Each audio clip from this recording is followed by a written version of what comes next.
it like that for you with anything, building up that body of proof, whether that's like getting through that rejection, whether it's getting to that self-love, whether it's reinventing and becoming the person you want to be?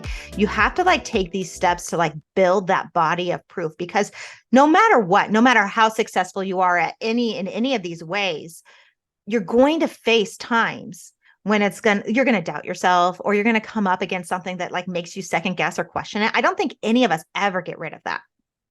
No, definitely not.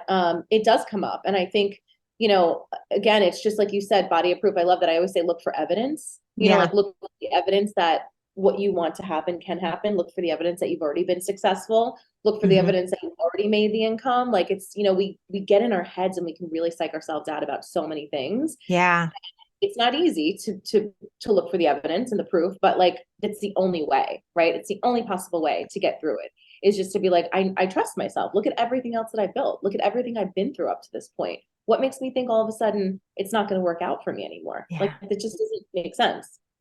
Yeah. Why do we do that? Why do we like downplay like everything that we've accomplished or overcome in our lives? I mean, I don't know one person that hasn't accomplished or overcome something. It doesn't I know. matter what kind of scale, like, but I think our first instinct is always to like downplay it. Oh, like you're so amazing. Oh, no, I'm not. Thanks. Like we always just downplay anything about ourselves. And that is just so not helpful.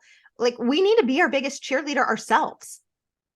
For sure. And I think especially women, like we're taught to be humble and be quiet. And we were, at least, right? It's different Yeah. now. Things are changing, but I feel like, our generation growing up, and I just think like we were always taught to kind of like, don't brag, Yeah. don't say too much, don't make anyone else uncomfortable. Like we keep the peace.